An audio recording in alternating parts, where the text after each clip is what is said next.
이번에는 지금까지 들어온 이란 전쟁 속보 알아보겠습니다. 네, 국제부 연결해서 들어봅니다. 황보연 기자. 네, 국제부입니다. 네, 이란 축구협회 지도부가 캐나다를 방문하다 입국 과정에서 갈등이 발생해 다시 귀국길에 올랐다고요? 예, 그렇습니다. 이란 축구협회 대표팀이 피파, 즉 국제축구연맹 총회 참석을 위해서 캐나다 토론토를 방문하다 벌어진 일입니다. 이란 타스님 통신이 보도한 내용을 바탕으로 사건을 살펴보면 이란 축구협회 회장 등으로 구성된 대표단이 공식 비자를 받아 토론토에 갔습니다. 그런데 입국 심사 과정에서 현지 이민국 관리에 부적절한 행동이 있었는데 특히 이란군 내 최고 권위 조직에 대한 모욕적인 발언이 있었다는 게 이란 대표단의 주장입니다. 결국 이란 대표단은 캐나다 입국을 거부하고 항공편을 이용해 튀르키예를 거쳐 귀국길에 올랐습니다. 이와 관련된 캐나다 정부의 입장도 정리가 됐습니다. 이란 축구협회 회장의 과거 이슬람 혁명 수비대 복무 이력을 문제 삼아서 입국을 거부했다는 게 캐나다 이민국의 얘기입니다. 캐나다 공공안전부 장관 역시 특정 사안에 대해 논평할 수는 없다면서도 혁명 수비대 관련 인물은 캐나다에서 환영받을 수 없다고 말했습니다.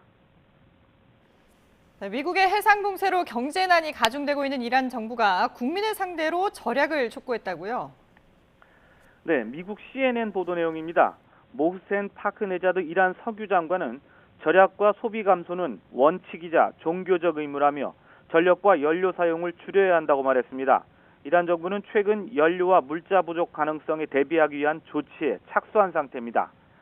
이란의 모든 공공기관에는 오후 1시 이후 전력 사용을 최대 70%까지 줄이도록 지시가 내려졌고 일반 가정에 대해서도 전기 사용량 절감을 유도하는 등 대규모 에너지 절약 캠페인이 진행 중입니다.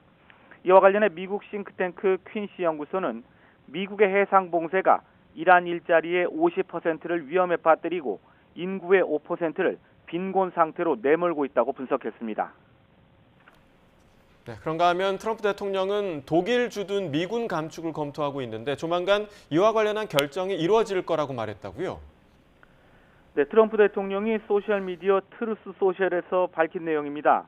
트럼프 대통령은 미국은 독일에 있는 병력의 감축 가능성을 살펴보고 있다면서 조만간 결정이 내려질 것이라고 말했습니다.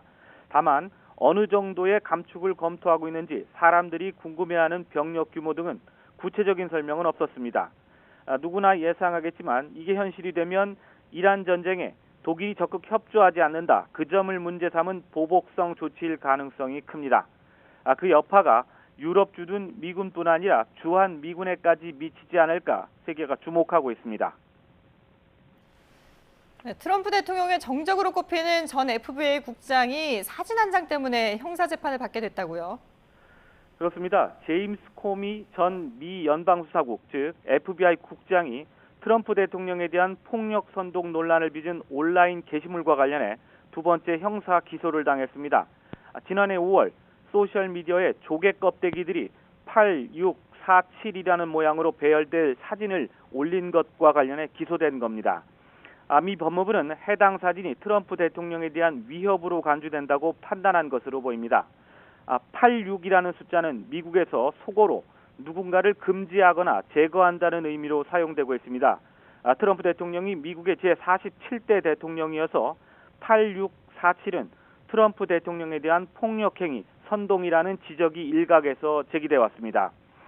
법무부는 지난해 9월에도 코미 전 국장을 러시아 게이트 의회 증언과 관련해 위증 등의 혐의로 기소했지만 법원은 공소를 기각했습니다. 코미 전 국장은 2016년 미 대선 당시 러시아가 트럼프를 당선시킬 목적으로 개입했다는 의혹과 관련해 수사에 나섰다가 트럼프 대통령과 오랜 갈등을 빚어왔습니다. 지금까지 국제부에서 전해드렸습니다.